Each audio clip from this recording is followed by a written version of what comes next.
Welcome to the Alaskan Journey podcast. My name is Jamin Goecker. I'm your first friend in Alaska, and the purpose of this podcast is to answer the questions you have as you're moving to Alaska from the perspective of people who actually live up here. And a big part of the questions we ask on this podcast is kind of the journey of getting up here to Alaska and what it is that I like about Alaska. And today I'm very lucky to be joined by Howard, and he's going to be talking about the trip he made from Florida. I think it was that about 5 years ago? Yeah, 4 years, December 2001. Yeah. Gotcha. So right during the COVID era. Yeah, right. The height of COVID. That was interesting. Yeah. So tell me about that. What made you decide to make the move up to Alaska during the height of COVID? So adventure, right? So that's what really drove me. But I was recruited from my boss, Sammy Ray, my mentor now, great guy. Hey, Sammy, if you're listening, thank you for all you've done for me and my family. So I was one of those guys who loved watching all the shows, right? You know, The Deadliest Catch, The Bushmen, all the Bush family, Bush people. I forgot the name of the show. It's been a few years. And just always loved the idea of coming to Alaska ever since a kid, reading Jack London books and stuff. And The Last Frontier, and just everything about it just seems so exciting and interesting. So I was recently, it was a few months earlier than, it's like summer of 21. I was passed over for promotion, and I was, down and griping and acting like, I was really down about what happened. And my wife goes, "Why don't you just get off your butt and do something about it?" And I'm like, "What?" I'm like, "All right, I'll show you," And then I'm like, "I've always wanted to go to Alaska." So then she says she regrets saying that. It's like, I bet she never doesn't. Yeah, do that right. again. So then I just started putting in for. I work for the federal government, and I started putting in for jobs. And I was recruited to come up and be the electrical foreman for the Joint Base Elmendorf Richardson. That was a great adventure. It was a very interesting job. I recently retired from. It was electrical foreman for the base, oversee a cross-functional team of interior electricians, exterior electricians, and airfield electricians. And shoot! Yeah, that is literally everything. Yeah, it was really interesting. And then it brought all the outages in the winter, and then just the runway. There's so many interesting and one of the things that we do too is we oversee the Nike Summit Anchorage Christmas Star. That's our area of responsibility. So that was pretty cool. I knew nothing about that before I came, but that was a really neat holiday tradition for the area. It's like, do you guys have to hike up there every year and do all that? I've been told it's an undertaking. It is a very huge undertaking. So the slope is like, I don't know the angle, but it's like this, right? Right. And so you're working on the side of a mountain. It's 350 feet wide. It's just a string of lights. So it was originally put up there, like 50 years ago by the Army. It was like, it was originally, from what I understand, there was I don't know if you know the history of it, but there was a little guard tower, a nuclear site up there. Right. They had a little star on our guard shack. People said they could see it. A year he put a bigger one. Then some officer said, we'll put a 35-foot one on the side of the mountain. And it got bigger and bigger and bigger. And then, so it is what it is. So now we maintain it. And it's an exciting part of working there. So the winter, a lot of snow accumulates up there, and then when it melts, when the thaw happens, it just slides right down the mountain, and it just pulls half the lighting with it. So every year you have to rebuild it in the summer, and then we turn it on for 9/11 Remembrance Day, and then we turn it off, start it off midnight day of, and then midnight at the end of the day, and then we turn it on Black Friday, and it stays on till the last musher crosses the Iditarod. So that's pretty interesting too. Getting to talk to some of the guys with the Iditarod to know when the masher crosses, and then I'll turn it off. So it was in really bad repair. We rebuilt it. We created a remote control system from down, at the base, we actually turn it on and off. Right. Instead of we used to have to go up there. So snowmobile, helicopter, whatever we have to, to make it happen. So that is. Yeah. I didn't realize that was quite a. I kind of thought it was just the same lights year after year. No, we rebuild it every year. Plug it in, plug it in, and when around December. Okay. No, it's probably about 20 or 30 of us from the section that are up there. Good 3 weeks, just rebuilding it every summer. All right. Yeah. Well, I've got a whole new appreciation for those of you who aren't aware. So the star is it's exactly what it sounds like. Big star, lights on the side of a mountain, and you see it as you're making the drive towards like Eagle River and kind of, north. You see it as you're driving through Anchorage. So very cool. Did not know that. Yeah, so it's a cool thing, part of the job. Yeah. So what your friends and family think when you said you were moving to Alaska? I don't think they believed me at first. They thought I was crazy. But, it was an opportunity I couldn't turn down. But then I got on YouTube really quickly and I started learning about the Alcan Highway and then it's like 5,000 miles. It's closer to go to England than it was to go from where I was in Florida to Alaska, And so I was watching everything I could on any information on driving through the Alcan because, it's a very treacherous highway. There's a lot of weather conditions. There's not that many places to fill up for gas and, even the service stations, so a lot could happen on the highway. And that's why I ran across your podcast, and then, that greatly assisted me. I appreciate it. Thank you. Hey, it's great to meet you finally. Yeah, well, good to meet you too. Yeah, you too, man. Glad to hear it. It helped. Yeah, I'm sure your experience definitely filled in all the gaps, though. So, what was that experience like for you? Well, so I was an Army veteran. I was served in a reconnaissance team, so I'm used to doing things that are a little bit, dangerous or just adventurous and planning for them and stuff. So what it is, I got on and gathered as much information as I could, and then before I took the trip, now I planned on doing it myself, but a couple of days before, my wife says, "No, I'm going with you." And I'm like, "What?" I wasn't planning on doing this with you, but I'm glad she did. It was a great adventure. And then my 3-year-old son with us. My other children stayed behind. They were still in school. They waited till we got up here and got relocated. But and he did awesome. He just sat there in the back on his iPad, played the whole time. I was really surprised. But I think if now he's 7, it would be a totally different experience with him. Yeah, you're asking a lot. So you hit the sweet spot. It's asking a lot for a 2-year-old or 1-year-old. You're asking a lot for a 7-year-old. 3-year-old, there's like that. Window where that was works. A perfect window. It was. It went a lot better than I thought. But he did one point. He did leave his little blanket he sleeps with. So whenever we leave the hotel, this is in Canada, I would sweep the room, make sure none of the kids left anything. But this time he put it in the freezer or the little refrigerator. So we got, 500 miles and, heading north before we found out it wasn't with us. And we made a phone call, and then they looked around and found it in the freezer, and they mailed it to us. So he still has it. Yeah. So. I was about to say, if you guys drove all the way back, no. You might be the dad of the year, right? But I'm so glad they mailed it to us, though, because he was so used to sleeping with it. It made sleeping a little difficult, but he soldiered on. For you guys, what was it like getting through the border and in customs? Because I know.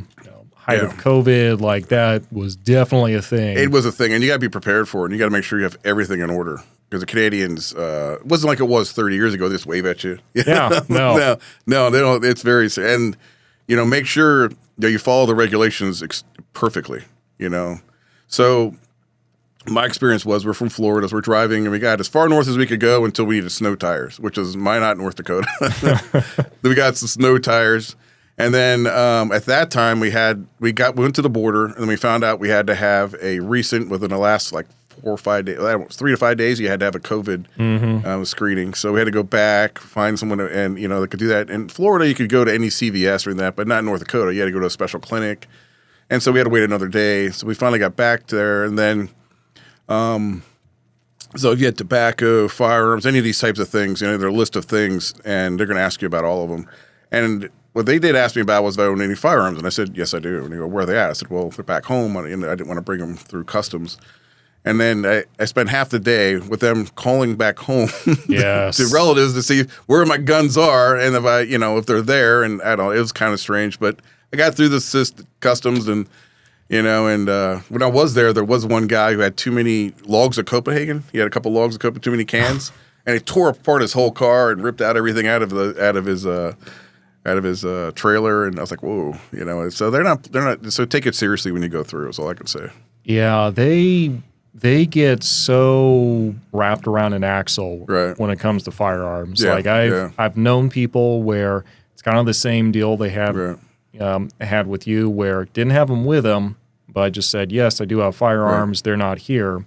Right. And it took them about half a day. They had he and his wife separated, asking all these questions. Yeah, it's like, dude, yeah. You know, what does it matter if they're not here? I'm not saying lie, but I would say I don't have any. Yeah. Just say you don't have any. I mean, I'm not going to lie. Unless you have them with you, then you better have the right paperwork. But you can do the paperwork. You can go online and do the paperwork and all that. But they're down to the bullet. If you have a bullet that's not allowed, or anything, a scope, anything that's not perfect on the paperwork, or it's not what it should be, don't bring it. Because you're going to end up in some serious trouble.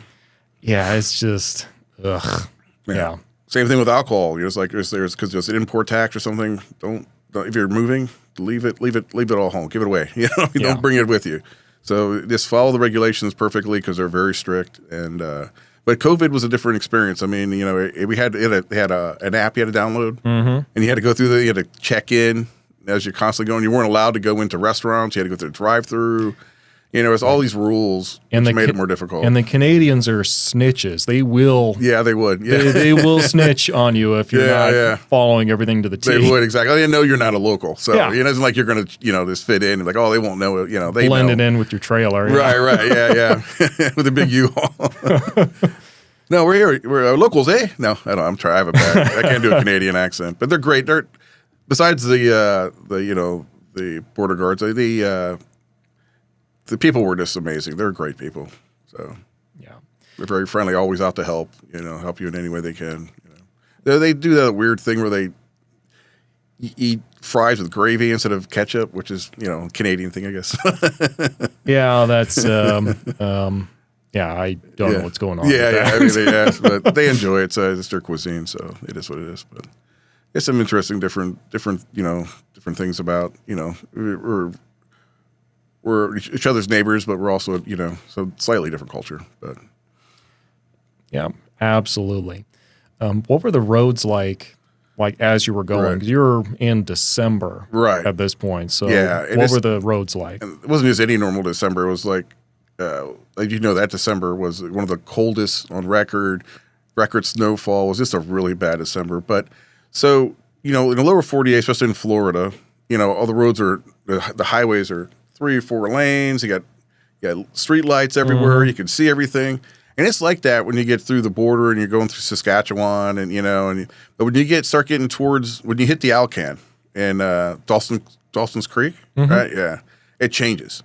It's like a little bit like, this isn't so bad, and all of a sudden it's a 2-lane road. Some of the roads are dirt. There are no lights at night, and it's just dark, and especially in the winter, and. I don't think coming from the lower 48, I don't think you realize how dark it gets in the winter up here, especially in a cloudy night or something like that. There's no moonlight, right? And you can barely see the roads, and the snow starts. So I got to crash. I jumped right in the deep end on driving in snow. We managed it, but here's the thing: it's going to take you a lot longer than you think. So I was thinking, 65, 70 miles an hour. Oh, geez, really? Yeah. I got probably 35, 40 miles an hour if I was lucky in that portion of the Alcan in the winter in the snow. And then you also got to realize that, many of the businesses up there are seasonal. So they're closed in the winter. So if you see a gas station, pull over and fill up every time. And bring a couple cans with you, make sure they're full. Luckily I didn't need them, but you may, get chains for your tires. If you're pulling a lot of weight, trying to get up some of those mountains that are iced over, it gets pretty hairy. Yeah. But did you guys run into wildlife while you were going? Oh yeah, so that's an amazing thing. It's a beautiful trip. Oh man, the sights are amazing when you go through the Canadian Rockies, right? Bison, middle of the road. We don't care if they're there or not; they're not moving. A lot of elk, just herds of elk. It's amazing, So I've actually done that trip 3 times now, but the other 2 were in the summer. Totally different experience. But in the winter, I didn't see any moose. So I didn't see a moose for the first 4 months I was here. Really? So, yeah, I couldn't. But I've seen, that was wild. But I did, in Canada, I saw a lot of different, like I said, mostly caribou, elk, and bison. So huge herds of them. Yeah, that's pretty good representation for wildlife on the Alcan. Yeah, they also got some wild horses. They have some wild horse herds, which I didn't see in the winter, but I saw them in the summertime when I went through there. So I was one day driving. I drove south once on the Alcan. I saw 13 black bears in one day on the road, eating dandelions, and they like to eat flowers for some reason. I don't know. It's like, were they all like in a big group? No, it's just random, like one or two. And you might see one. And I just counted them as I was driving. Of course, a daytime and a day in the height of summer is probably 20 hours. So right, right. Just living their best bear life. Just hanging out by the road, eating plants, berries and things. Oh, that's awesome. Yeah. So what was your impression then once you drove the Alcan, got to Alaska? Did you have a chance to come up here and visit beforehand? No, that was all. Just jumping in with both feet. Okay. Jump both feet, man. Just had to make it happen. I was offered a job and had to come up here. So I actually reached out to you, but I guess at the time you didn't have any rentals, but I was looking for a rental. And so if you're going to come into Alaska, you got to realize a lot of acreage, a lot of the market, you know more about this, has to do, you've got to hit that sweet spot when people are transitioning in and out with their TDYs from the base, which is usually in the summertime. Right. So it's a lot easier to find a place at the end of summer, from what I understand, than in the middle of winter. So there weren't that many rentals in December that I could find. We had to look around. We found one right here in Eagle River. It was a great rental. So the market here is pretty tight. You know more about that than I do. But I'd probably reach out to you and ask about that. But yeah, it gets pretty brutal when you're trying to find something kind of off season like that. Yeah. I mean, imagine trying to find a rental in Florida during the wintertime. Right. It's like that.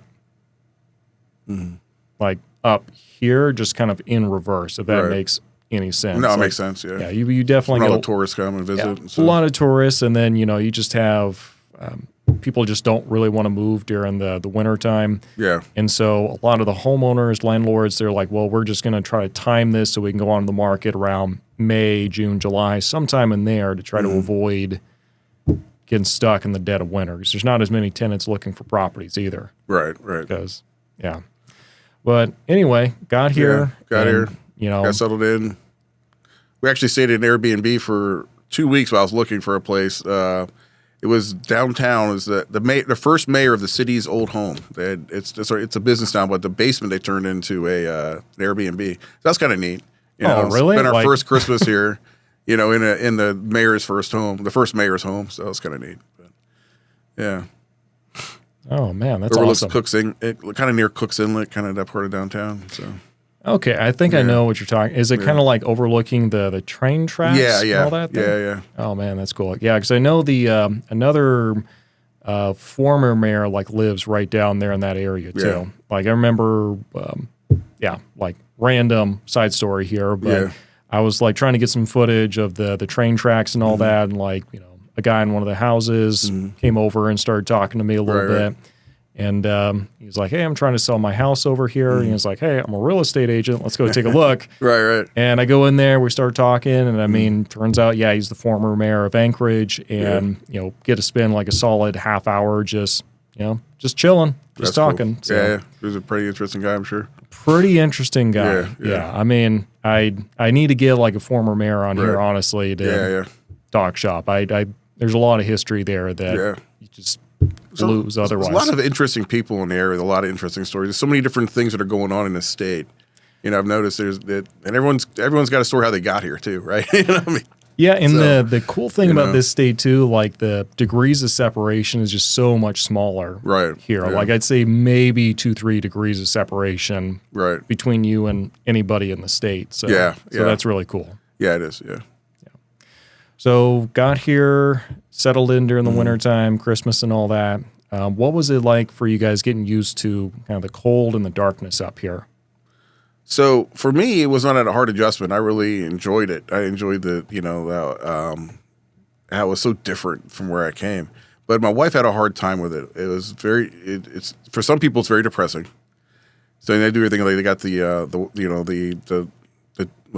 sunlight, the daylights, whatever those lights are. That I think it's Happy Lights. Happy Lights, yeah. So that helps out a lot of people. Vitamin D, you definitely got to make sure you take that. And so, I mean, for me, I had a pretty good, like I said, I had I had an easy transition. The kids did too, but my wife, she had a harder time with it. So from a family, we got through it. But being a foreman on base, half the people who work for me are civilians, the other half are active duty military. And some of the younger kids, the active military, younger men, I should say, and women, some of them have a harder time with it. So I had a few suicides in a unit, while we were here and things like that. So it's something you got to take seriously. Yeah. I think it's one of those things you love or you hate. It's just kind of no in between. Yeah. And so it was primarily darkness, and then that's primarily what the darkness. Yeah, that and the cold. I think some people may feel like they're shut in. So, but I'm kind of a recluse, and I kind of like being on my own, and I like dark, cold places. For me, it was great. I couldn't wait to leave Florida. Just little creature of the darkness over here. Yeah. So for me, it was great. I was like, oh, I'm home, And but my wife she always lived in Florida, and she always enjoyed. She grew up on the beach and the sun and everything, and so it was very difficult for her. I'm the complete opposite. The sun hurts my eyes, I like bright light, But she got so that's why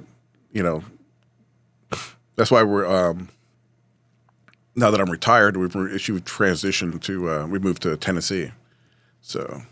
But I'm still working up here in Alaska. I'll fly back and forth. But Right. I love Alaska. I just can't see leaving it.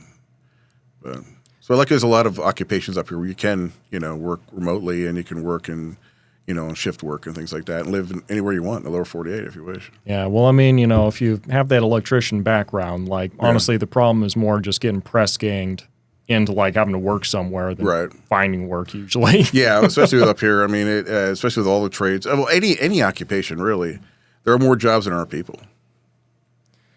Yeah. Have you found?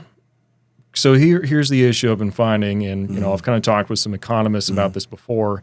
Is it's much easier to find something that's either entry level or incredibly senior. It's that middle ground up here where it's difficult to. If you're trying to find that job, to find something that's more like middle management or middle production. I don't know what the equivalent is on the trade side. Right. Do you see that in the trades, or is it just you need everybody at all levels all the time? Everybody at all levels all the time. So I think you're right. So some of the senior levels, people retire and they seem to move to Arizona or something. Yeah. I don't know. Everyone moves to Arizona. I guess it's still on the west side of the United States or something. But anyone, maybe they're tired of shoveling snow. I don't know. But so there are a lot of more senior positions open, which is an opportunity for someone to move from the mid level, which is what I did. But with the trades, it's at all levels, and we can't hire enough journeymen. We can't find them. So. And on the base, we actually pay a little less on the outside. So I had to, when I got up here, was one of the things that Sammy Ray asked me to do was, hey, we're at 40% strength. What can you do about this? So I couldn't increase the pay. So what I did was I created development positions and apprenticeships. I created the first agreement with ABC Apprenticeship. And so we started hiring younger people to come in, and we're putting them through an apprenticeship, we're training them, and we're developing them into journeymen. Yeah, I mean that's huge. Yeah. And because how long is the journeyman process, or how long is it, and what does it entail? 4 years of 8,000 hours minimum of experience, and then 4 years of training. So you might do 6 hours a week, studying, going to school and studying and taking exams and tests and working your way through the development of from electrical theory on to commercial, industrial, project management, things like that. So it's a process. Yeah, man. Well, that sounds like a great opportunity for people that are interested in kind of jumping in there, but just I guess need a little hand up there. Yeah. I think someone just need to know about it. I mean, a lot of times some of these kids are just unaware of what's their opportunities that are out there. But Alaska, it's a land of opportunity. There's lots of. But the problem is you got to get here. That's the hard part. Yeah, I mean that's a nasty catch-22. Yeah. I mean, I have people reaching out all the time. Hey, I would come up here, but I can't find a job. And the employers are like, well, I'm not going to hire that person unless they're up here. Because there's so many people. Yeah, what happens is even see on the federal side, we'll hire somebody. Then they look at what it costs to move up here. Yeah. And they're like, oh, it's going to cost me, minimum to rent a trailer and then, just to pull behind my car and get $8,000, right? Easily. Gas. And then if I get a U-Haul, 15 to 20, maybe 30 of a huge household. So what I suggest is come up, do it, you come up yourself, transition, get up here, get a job, get working, then bring your family, or just sell all that stuff, buy new stuff when you get up here. I mean, is it really? You got to think about it. Is it worth the price of moving it? How much you got to figure out down to the pound what you're paying to move, right? And some of the stuff I moved up, and I'm like, if I'd have done it again, I'd have thrown away half that stuff. Yeah, well, it's also all the stuff you're bringing it's going to have the damage and the wear on it of having gone all the way across the country too. Right, so right. there's some stuff it's just not going to be showroom store ready. Yeah, right. Like how you started the trip, it's going to be a little banged up. Right, so is it really worth it? Right. And you think about that, it's like, all right, what can I buy for $20,000? I could buy a lot of furniture for quite a few rooms. Yeah, $20,000. So maybe just you could buy a trailer, bring it up and sell it. That's another thing a lot of people do, because you could sell the trailer for more than you bought it for. You just got to do your research to make sure you buy the right trailer that people are looking for. But that's an option too. Yeah. Did you guys do that option, or did you guys do something else? No, I rented we've got a 6x12, U-Haul, pulled up what we could. Then I went back later and then, brought everything up in a U-Haul. Okay, fair enough. So what was that first summer like for you guys? It was amazing. Alaskan summers they're so beautiful. There's 20 hours of sunlight. What the funny thing about the sunlight is that you'll be up doing things really productive, and you're like, man, I'm kind of tired, and you realize it's like 11 or 12 at night. I don't know if that happens to you, but summers are very productive. So I love it. I mean, you just get out and do things. I mean, it's just everything comes alive. Alaska's the land of extremes, right? You got this extreme cold and darkness, and then 3 weeks of spring, and then boom, it's summer. Everything's blooming, everything's out, all the animals are everywhere, and just rivers are flowing, salmon's coming in. It's just it's nothing like anywhere else. I mean, it's amazing. Yeah. Did you guys have any things you'd like to do or places you'd like to go to just get out and enjoy Alaska? Yeah, so I think we first got here, we did we got the typical, got on, on Google and see what's here local, and went and saw the little local spots, and then, got out to Kenai and went out to that animal refuge that's out there. That's pretty cool. It's a cool place to bring the kids. And then, went to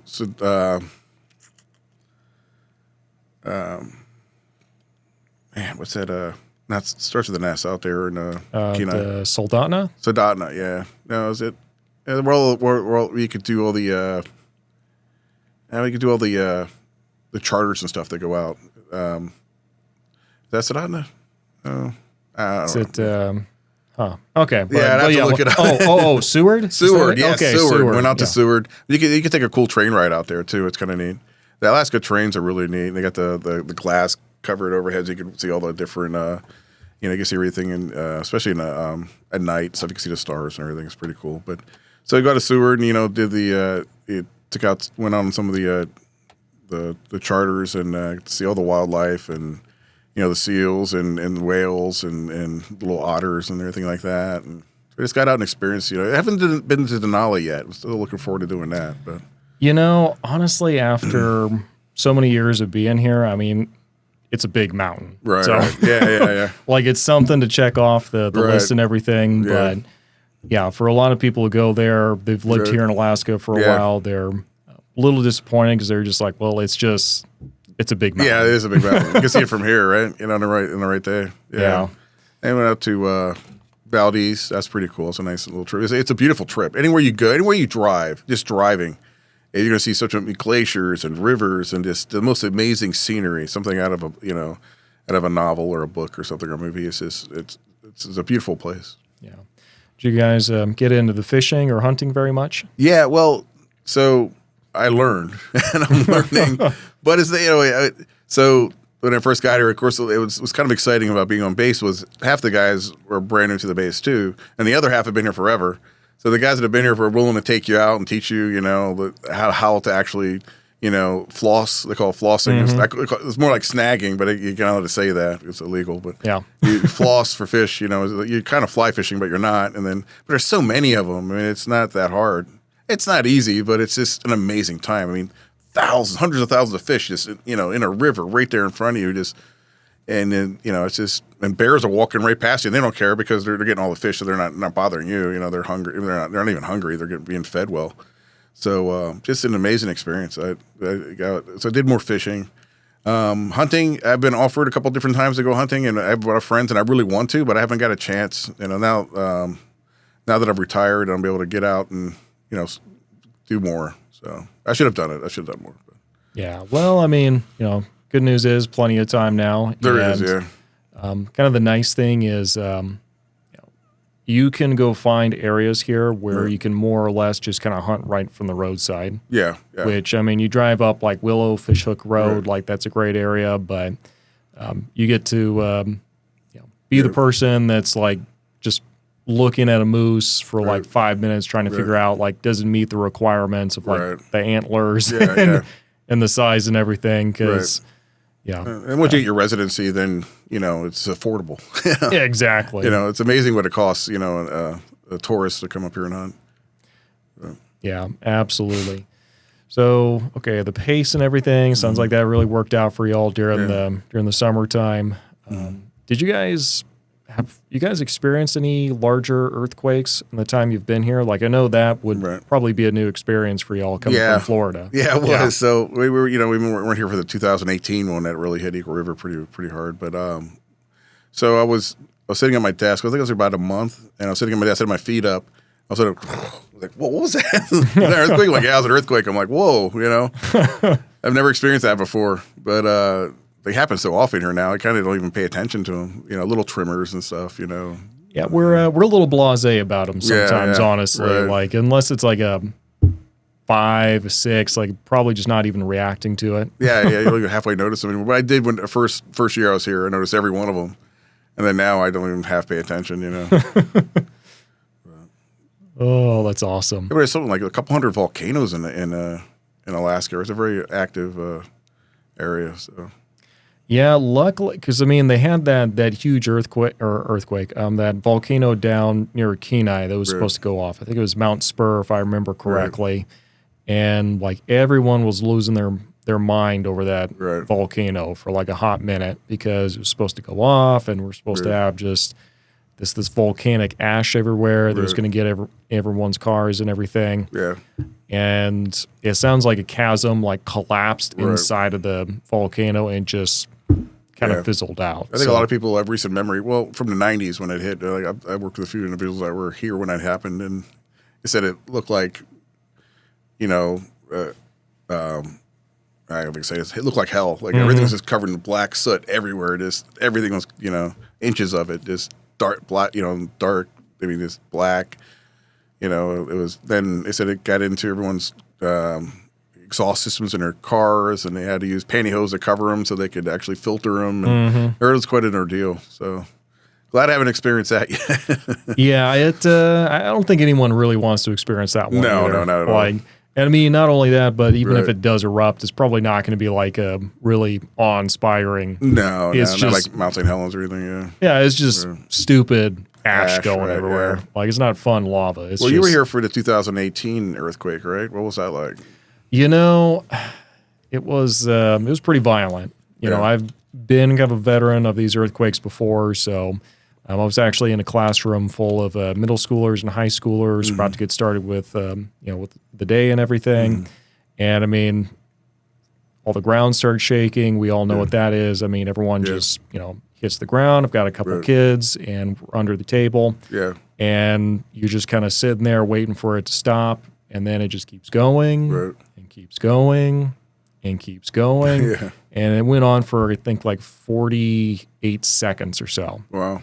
And I mean, after you're getting shook kind of violently for that long, like, you start getting kind of disoriented. Right.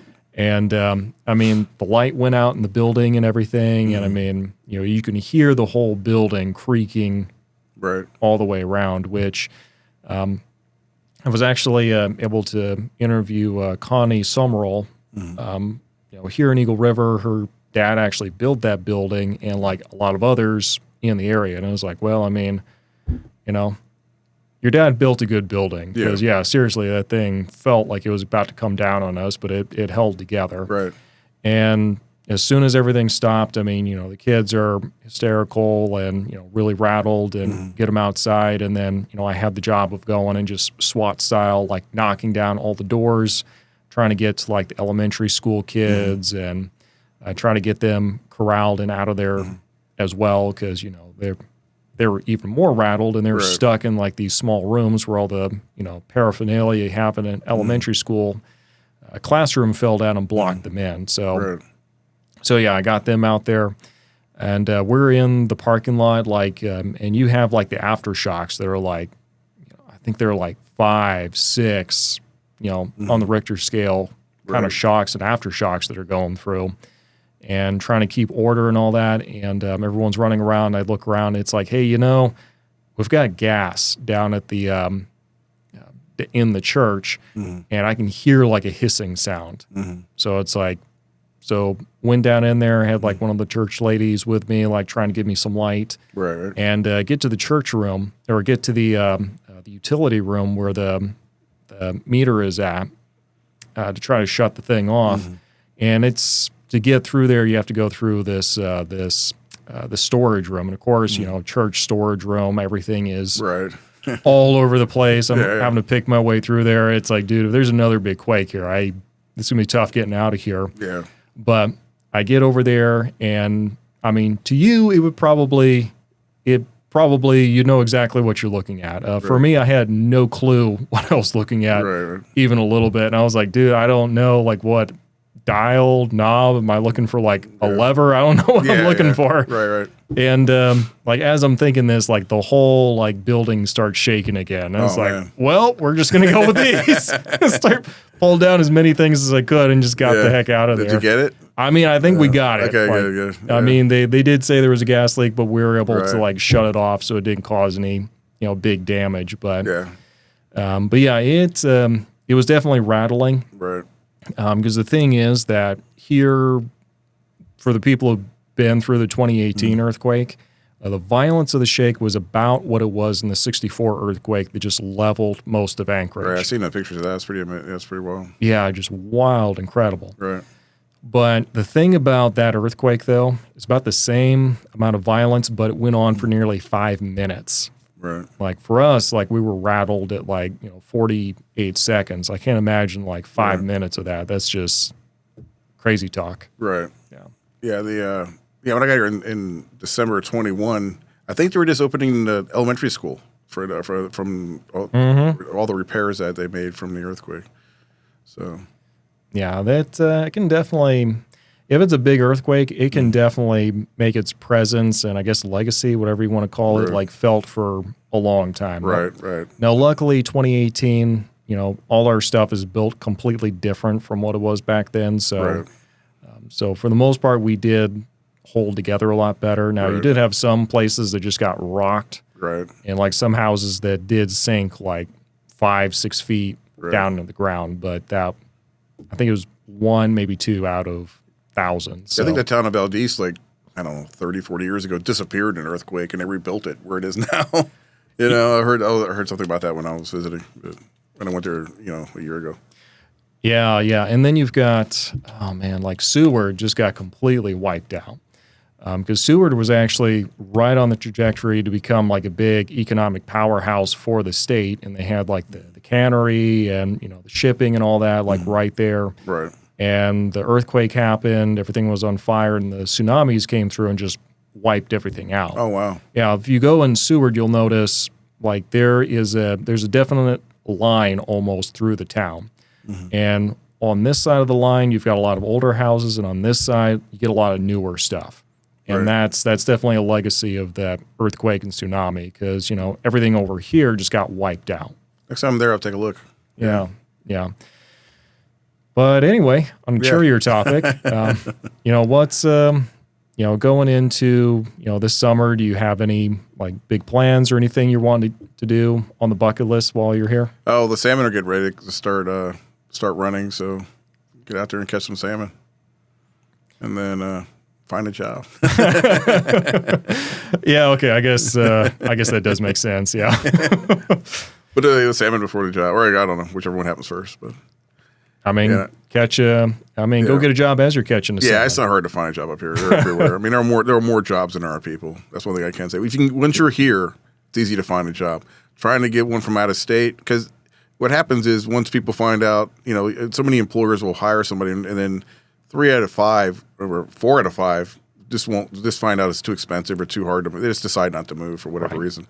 But if you make that journey, which I suggest doing, take that adventure, do it. You'll never regret it. Yep, absolutely. Well, in wrapping up here, just a couple of quick questions for the Alcan. Would you have any tips and tricks that you would recommend that people do? Sure. So the Alcan is stuff on your vehicle, right? So whether it's winter or summer, make sure you have new tires. Make sure you have a spare tire. Make sure if you're doing it in the winter, make sure you have chains. Make sure you bring a couple extra gas cans. Have them full before you get on the Alcan at Dawson's Creek, right? Pay attention, map every single stop and know where you're going to fill up. Call ahead and get a hotel room. What if you do a 3, 4, even a week early, And sometimes like in the winter, sometimes that weather will keep you from getting there. Have an alternate plan of where you're going to stop. We were somewhere in Canada, I can't remember, and all of a sudden our defroster stopped working. Oh, geez. And my wife was having to take the snow scraper and window scraper and scrape the inside of the window so I could see like this much just to see ahead. And then we pull into this little service station and I wanted to see if they have like little portable heaters or something, but they didn't have one. And I turned the car off before I went in and I came back out and I started it back up and it started working. she started crying and stuff. And anyway, so it was an emotional experience for her and me too, I guess. I was, and then it worked ever since. I don't know. But so at what I did do when I actually got to a large enough cities, I went and bought one of those portable plug-in heaters. So I have one in every car now. I may never ever use it again. If that ever happens, it's there. I'm ready.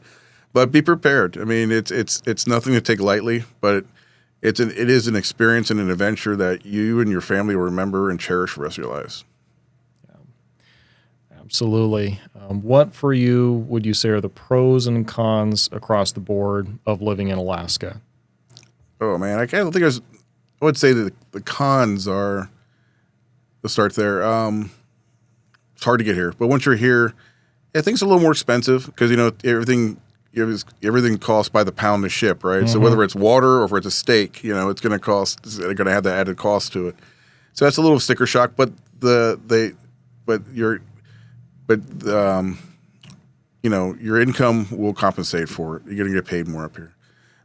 There's so many pros. I mean, the beautiful environment, the people are great. I mean, just there's so much opportunity. It's a land of extremes, I mean, the pictures and the movies don't do it justice until you see it in person. It's definitely worth it. Yeah, outstanding. Well, Howard, thank you very much for coming on and thanks for inviting me. Yeah, well, thanks for kind of sharing your perspective and kind of the story of what you guys think about it so far. And we do have the meetup and everything, so hopefully you can make that a couple times while you're here this summer. Yeah.